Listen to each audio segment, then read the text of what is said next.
quand les forces de l'ordre françaises interpellent à Paris un journaliste d'Algéria International, Medgazar, en pleine rue, en guise de réponse à l'arrestation de Christophe Gliese à Tizi Ouzou. Ce n'est plus de la diplomatie, c'est du théâtre géopolitique.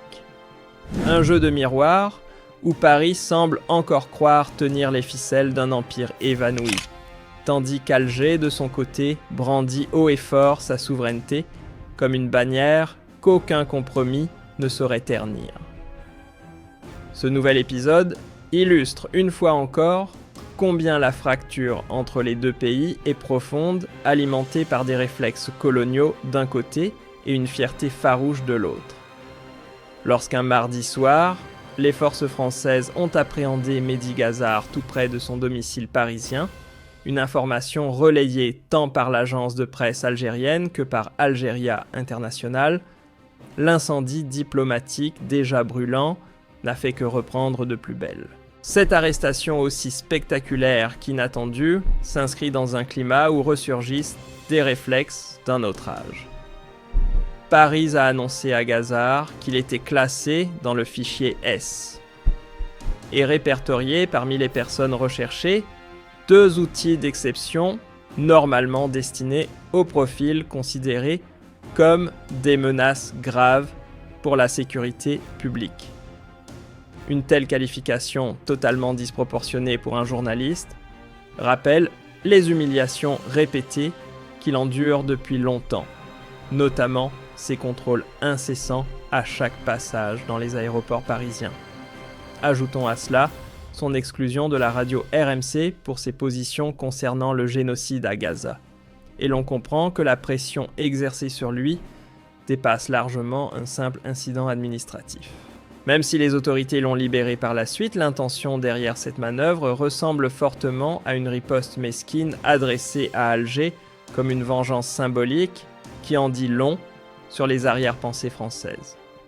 Dès qu'il s'agit du dossier algérien, Paris semble perdre pied et s'empresse de répondre par des gestes de représailles, comme si chaque faux pas diplomatique devait être compensé par un autre. L'affaire Christophe Gliese en est l'illustration parfaite. Pendant que la France s'agite, la justice algérienne, elle avance sans trembler. Lors de l'audience en appel à Tizi Ouzou, le procureur a d'ailleurs réclamé une peine de 10 ans de prison, prolongeant ainsi la condamnation de 7 ans prononcée en juin 2025 pour apologie du terrorisme. L'homme est accusé d'être entré sur le territoire algérien avec l'intention de mener une action hostile tout en entretenant des contacts avec un cadre de la JS Kabylie affilié au mouvement MAC, organisation classée terroriste depuis 2021. Âgé de 36 ans, ce journaliste sportif a reconnu ses maladresses professionnelles. Il admet avoir débarqué en Algérie sans accréditation de presse et assure qu'il ignorait la nature sensible de certaines personnes rencontrées, dont les liens avec un groupe considéré comme terroriste. Le 28 mai 2024, le couperet est tombé. Christophe Gliese a été condamné pour être entré en Algérie muni d'un simple visa touristique sans autorisation officielle pour exercer le journalisme et en possession de documents jugés nuisibles aux intérêts de l'État. À cela s'ajoute l'accusation d'apologie du terrorisme, tandis que ses proches appellent de leur vœu une grâce présidentielle comme celle accordée jadis à Boualem Sansal Alger. Elle reste inflexible, solidement ancrée dans ses principes de souveraineté et d'indépendance judiciaire. Face à cette fermeté algérienne assumée, Paris navigue à vue. Entre hésitation et calcul, la diplomatie française donne le sentiment de manquer de cap. Pourtant, Laurent Nunez, ministre de l'Intérieur, tente de maintenir le lien.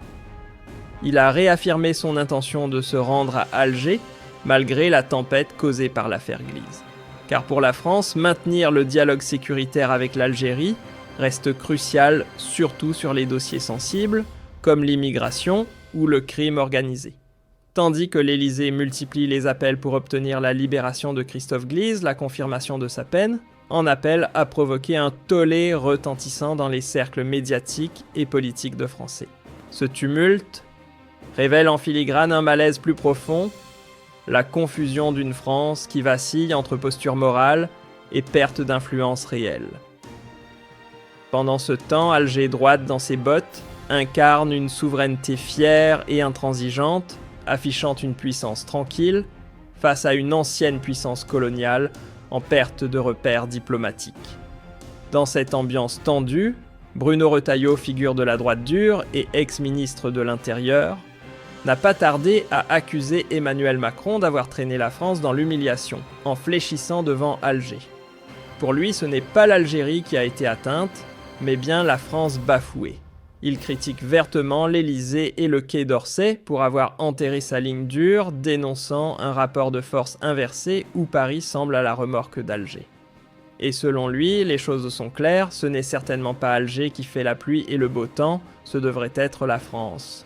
Bruno Retailleau n'y est pas allé de main morte, il a dressé un véritable acte d'accusation contre Alger, l'accusant de nourrir un ressentiment anti-français, de marginaliser la langue de Molière et même de boycotter les produits tricolores du blé aux entreprises.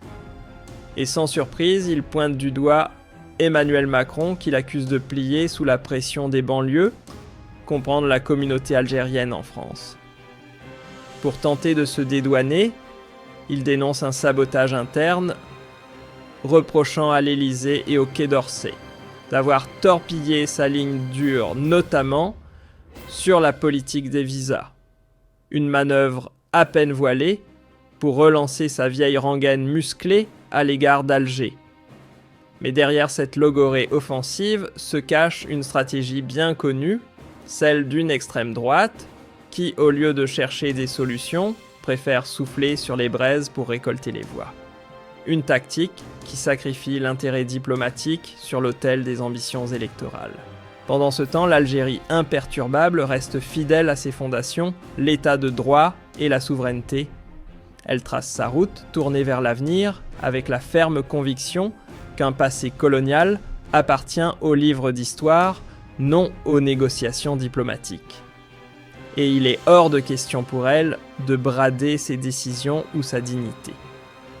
L'épisode Gazard, de son arrestation à sa libération éclair, n'aura été qu'un baroud d'honneur mal déguisé de la diplomatie française. Une manœuvre brouillonne sans consistance qui souligne à quel point Paris se débat dans l'ombre de sa propre impuissance, pendant qu'Alger, elle avance avec la tête haute, déterminée à reconquérir pleinement son statut de puissance souveraine. Là où l'Algérie applique en toute légitimité ses lois sur son sol, la France s'enferme dans une posture nostalgique, croyant encore pouvoir imposer ses réflexes d'antan, au risque de s'éroder un peu plus à chaque faux pas diplomatique. La stature que l'Algérie s'est forgée n'est pas une façade, c'est une réalité, que Paris n'arrive ni à accepter ni à contenir. Et chaque nouvel incident vient rendre un peu plus visible la nature bancale du lien franco-algérien. Une relation minée par les démons du passé, par des agendas politiques inavoués et par cette obsession française à ne pas laisser mourir les derniers vestiges d'un empire disparu. Un face-à-face où l'un regarde vers demain pendant que l'autre s'agrippe à hier. En s'obstinant à réactiver les vieux automatismes d'une époque révolue, la France semble s'accrocher à une illusion de puissance coloniale qui n'existe plus que dans l'imaginaire de certains cercles politiques. Plus l'Algérie affirme son indépendance, plus cette posture parisienne apparaît comme un mirage diplomatique totalement déconnecté des réalités contemporaines. Car l'Algérie d'aujourd'hui n'a plus rien à voir avec le territoire docile que certains en France continuent de fantasmer. 2. Elle s'est construite dans la douleur, forgée par le sang versé pour sa liberté, et assume désormais pleinement sa souveraineté sans concession. Ce pays autrefois dominé est désormais un État pleinement affirmé avec ses propres institutions, sa boussole nationale, un réseau d'alliances diversifiées et une autonomie de décision qui défie toute tentative d'influence extérieure. ce qui rend encore plus saisissant le refus obstiné de Paris à reconnaître cette transformation radicale. Un basculement d'époque que la diplomatie française semble incapable de digérer.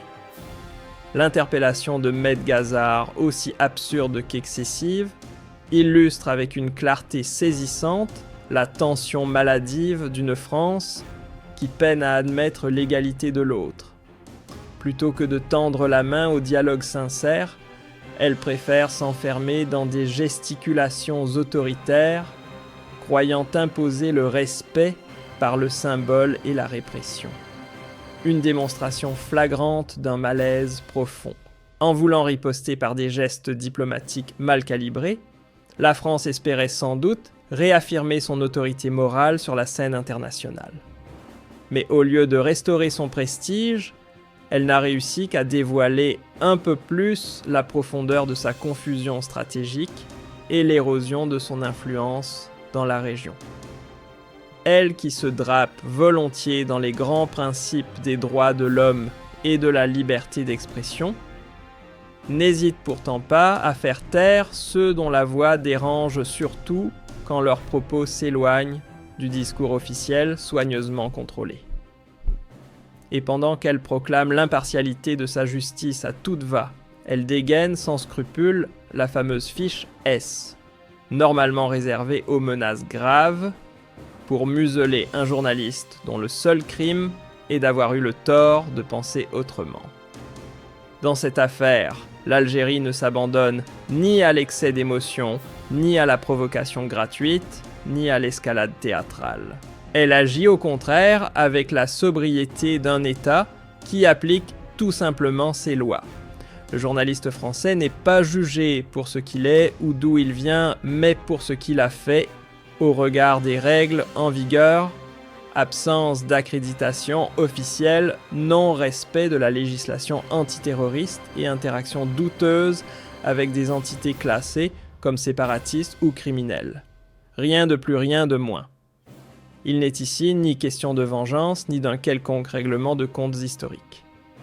Ce que la France interprète comme une hostilité politique n'est en réalité qu'un exercice normal de souveraineté. Mais Paris, englué dans ses récits fantasmés, refuse toujours de voir ce geste pour ce qu'il est un acte d'autorité légitime d'un État maître chez lui. Et le simple fait que certains responsables français en soient réduits à quémander une grâce présidentielle ou à suggérer des gestes symboliques en dit long sur leur vision biaisée. Pour eux, l'Algérie n'est pas un État égal, mais un territoire à qui l'on peut encore proposer des arrangements politiques, comme si 2 siècles d'histoire n'avaient pas suffi à faire évoluer les mentalités. Pendant que certains regards s'accrochent encore au rivage du passé, le monde lui poursuit sa course. Le centre névralgique du pouvoir mondial ne se situe plus sur les côtes nord de la Méditerranée. Il s'est déplacé vers une toile d'alliance dynamique entre l'Afrique, l'Asie, l'Amérique latine et l'Eurasie. Et c'est là précisément que l'Algérie trace désormais ses trajectoires d'avenir. Pour la première fois depuis qu'elle s'est libérée du joug colonial, l'Algérie n'apparaît plus seulement comme le fruit d'une lutte héroïque, mais comme une puissance qui propose, qui structure, qui influence. Elle devient un acteur normatif, un médiateur recherché dans les équilibres régionaux, une voix écoutée dans le domaine énergétique et un partenaire militaire que l'on prend au sérieux. Et face à cette montée en puissance, la France semble enfermée dans un passé qu'elle refuse de laisser partir. Elle s'accroche désespérément à un rôle mondial que plus aucun mouvement géopolitique ne vient justifier. Cette nostalgie, loin d'être romantique, se manifeste chaque jour un peu plus sous forme de désordre politique chronique. Un jour, Paris frappe à la porte d'Alger pour réclamer une coopération sécuritaire contre le terrorisme. Le lendemain, face à un refus d'obtempérer à ses exigences diplomatiques, la même France accuse l'Algérie de duplicité. Une valse à 2 temps où la main tendue n'est jamais très loin du doigt accusateur. De cette danse désaccordée naît un paradoxe éclatant, la France longtemps convaincue d'incarner un modèle. pour les autres, se retrouve aujourd'hui déchiré par ses propres contradictions. L'extrême droite crie à la soumission face à Alger, le centre tempère, en évoquant un partenariat stratégique, tandis que certains médias alimentent un récit où tout n'est qu'ombre portée d'un passé colonial non digéré. Pendant ce temps, l'Algérie avance sans se retourner. Qu'on la considère à Paris comme amie rivale ou menace, peu importe. Elle ne réclame ni aval, ni compassion, ni validation. Elle trace son chemin avec sérénité, portée par la certitude que l'époque où l'on dictait ses choix depuis l'extérieur est bel et bien révolue. Ce que Paris a tant de mal à avaler, ce n'est ni la puissance des armes, ni la richesse du sous-sol algérien. Ce qui lui reste en travers de la gorge, c'est l'émancipation complète d'un pays qui ne demande plus la permission, ni sur le plan diplomatique, ni sur le plan politique, ni dans sa manière de penser le monde. Une souveraineté adulte et assumée. C'est justement cette maturité qui fait grincer des dents une partie de la classe politique française, enfermée dans un entre-deux étouffant la nostalgie de sa grandeur passée et la conscience amère de son influence en déclin. Les propos de Bruno Retailleau n'ont rien d'anodin, ils traduisent l'inconfort d'un système qui, incapable de se réinventer, rumine sa propre marginalisation internationale. Contrairement à ce qu'affirment certains, ce n'est pas l'Algérie qui a humilié la France, c'est le refus de la France de regarder la réalité en face. Elle s'épuise à lutter contre des fantômes, un empire disparu, un passé enjolivé, un adversaire qui n'existe plus. L'histoire l'a dépassée, et c'est cette vérité-là qu'elle ne parvient toujours pas à digérer.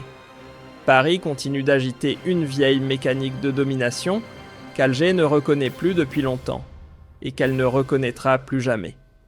Ainsi, l'affaire Gazard n'est pas une anomalie ponctuelle, mais un symptôme de plus dans une série d'actions impulsives où la France réagit par automatisme plus que par lucidité.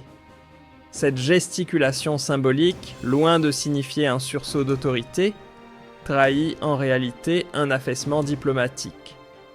De son côté, l'Algérie lucide sur sa trajectoire et sûre de sa position, n'a ni l'envie d'en découdre, ni la volonté d'écraser, mais elle exige ce qui est élémentaire, le respect mutuel et l'égalité. Et tant que Paris s'entêtera à refuser cette nouvelle donne, elle ne fera que creuser davantage le fossé, perdant sur le plan de l'influence autant que sur celui de la crédibilité. Le moment est venu non pas de redéfinir la relation avec Alger, mais de revoir sa propre posture, admettre une fois pour toutes que l'Algérie n'est ni un exutoire historique, ni un décor pour mémoire impériale, mais une nation souveraine, debout et pleinement maîtresse de sa destinée. Car à force de détourner le regard, c'est Paris elle-même qui s'enlise prisonnière de ses illusions, pendant que l'Algérie trace sa voie avec assurance. L'avenir n'appartient plus à ceux qui quémandent des validations, mais à ceux qui s'imposent avec constance, légitimité et une vision claire de leur propre souveraineté. L'histoire l'a prouvé à maintes reprises, les peuples debout n'ont pas pour habitude de regarder derrière eux, encore moins vers ceux qui tentent de les freiner. L'Algérie a tourné la page, elle avance. À présent, c'est à la France de choisir embrasser le futur ou continuer à parler à un passé qui lui est déjà parti.